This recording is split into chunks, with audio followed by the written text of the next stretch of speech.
Hello. काहीतरी वेगळं दिसतंय का माझ्या डोक्यावरती?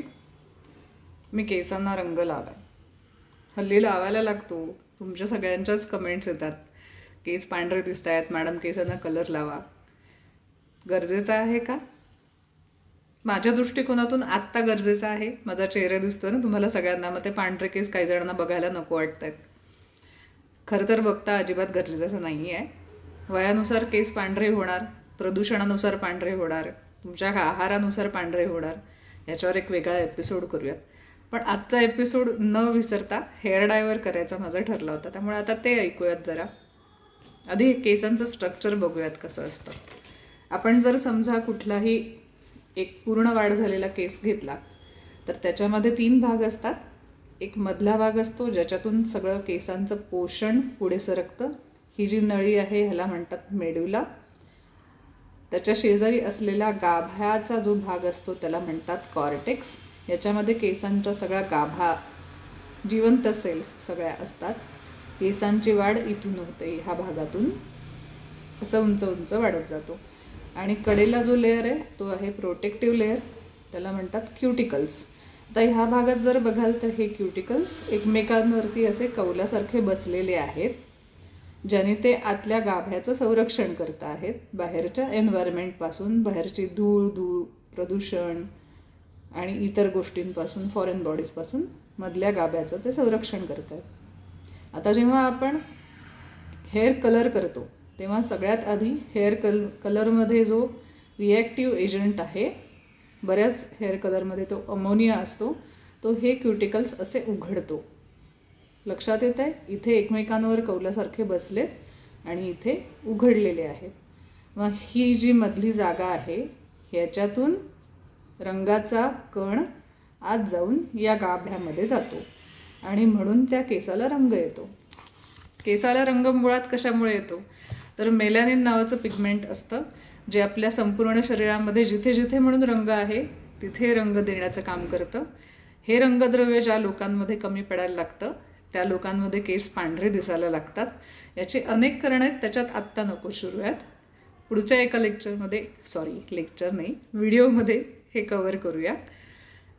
मग हे जर क्युटिकल आपण पूर्ण उघडलेले आहेत तर ते बंद पण करायला हवेत ना. मग त्यासाठी म्हणून त्या डायच्या पाकिटाच्या पाठीमागे लिहिलेलं असतं की कंडिशनर असलेला शॅम्पू वापरा हेअर डाय धुवून काढण्यासाठी. म्हणून कंडिशनरचं काम काय आहे तर कंडिशनर हे जनरली अम्लधर्मी असतं, शॅम्पू असतो तो अल्कलीधर्मी असतो. सोप्या मराठी भाषेत shampoo is alkaline and conditioner is acidic. जेव्हा एक कुठलंही ॲसिडिक मीडियम आपण केसांसाठी वापरतो तेव्हा हे क्युटिकल्स पुन्हा एकमेकांवरती कौलं बसल्यासारखे घट्ट बसतात, मधली जागा निघून जाते आणि केसांचं प्रोटेक्शन होतं. धूळ प्रदूषण, ऊन सगळ्याचं केसाच्या डॅमेजमध्ये हातभार असतो. ह्यापासून प्रोटेक्शनसाठी ही क्युटिकल लेअर बंद असणं अपेक्षित आहे. म्हणून जर हेअर डाय करणारच असाल तर तो शक्यतो रिॲक्टिव्ह एजंट हा कमी स्ट्रॉंग असलेला निवडा. थोडक्यात सांगायचं तर थोडासा महाग हेअर डाय निवडा. त्यांच्याकडे बनवल्या जाणाऱ्या केमिकल्समध्ये थोडेच रिॲक्शन एजंट कमी स्ट्रॉंग असतो. नो अमोनिया हा एक अजून मोठा गैरसमज आहे. अमोनिया असल्याशिवाय त्या रंगद्रव्याची रिॲक्शन येतच नाही. त्यामुळे जरी मुळात इन्ग्रेडियंट्समध्ये अमोनिया नसला तरीसुद्धा जो रिॲक्टर आणि ॲक्टिव्ह इन्ग्रेडियंट असे 2 वेगळे पॅक केलेले असतात ते मिळून शेवटी अमोनिया तयार होतोच. म्हणून तो एक टिपिकल वास सगळ्या हेअर डायजना येतो आणि तो कव्हर करण्यासाठी त्याच्यात विशिष्ट प्रकारचा चांगला वास टाकलेला असतो त्यांनी. त्यामुळे अमोनिया असणारच आहे. त्यामुळे केस डॅमेजेस होणार आहेत हे गृहीत धरून मग हेअर डाय करायला घ्या. हेअर डाय लावताना केस पूर्ण कोरडे असू द्या. तेलकट केसांवर हेअर डाय लावू नका, त्याने केस जास्त डॅमेज होणार आहे. आधी केस आदल्या दिवशी आधी नीट धुवून घ्या. धुवून कोरडे करून मग हेअर डाय लावा. हेअर डाय तुमचा जरी शॅम्पू बेस असेल तरी तेवढ्यावरती थांबू नका, कारण हे क्युटिकल बंद होणं आपल्याला अपेक्षित आहे. शॅम्पू बेस्ड हेअर डायमध्ये कंडिशनर इन्ग्रेडियंट नसतो. म्हणून शॅम्पू बेस्ड हेअर डाय एकदा धुवून झाल्यानंतर पुन्हा एकदा कंडिशनर शॅम्पू एकत्र असलेला असा शॅम्पू. आता असं पण खरं नसतं, पण त्याबद्दल नंतर बोलूयात. पण हल्ली काही प्रमाणात ते येतं. किंवा शॅम्पू कमी पॉवर असलेला, म्हणजे डेली यूजसाठी वापरला जाणारा शॅम्पू आणि त्याच्यानंतर त्याचा कंडिशनर, हे अवश्य वापरा.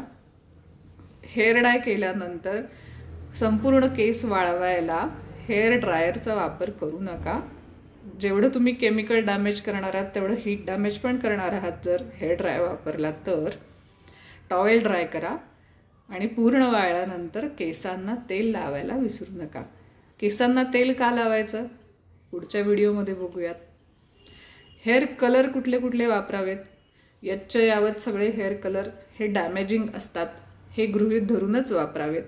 Highlights, low lights, lifts, extensions, heat treatments, pearling, straightening, आणखी खूप येणारे प्रकार सगळे. खूप रोज रोज मार्केटमध्ये नवीन केसांच्या ट्रीटमेंट येतात. स्टायलिंगसाठी म्हणून जेवढ्या ट्रीटमेंट केल्या जातात त्या सगळ्या डॅमेजिंग आहेत. सगळ्यामध्ये केमिकल आणि हीटचा वापर केला जातो. मग करायचं की नाही हे सगळं? मग पांढरेच केस ठेवायचे का? असं काही नाही आहे. ते डॅमेज कव्हर करण्यासाठी म्हणून तुम्हाला आधी जे काही करता येईल, तुम्हाला रेग्युलर केसांची काळजी घेता येईल ती सगळी घ्या आणि मग हे सगळं करायला जा. बरं, किती वेळेला करायचा हेअर डाय तुम्ही ठरवा. किती डॅमेज तुम्ही सहन करू शकताय, किती वेळेला हेअर ट्रीटमेंट्स करायच्या, किती वेळेला ते सारखे कुरळे करायचे आणि किती वेळेला सारखे सरळ सरळ करायला जायचं, तुम्ही ठरवा.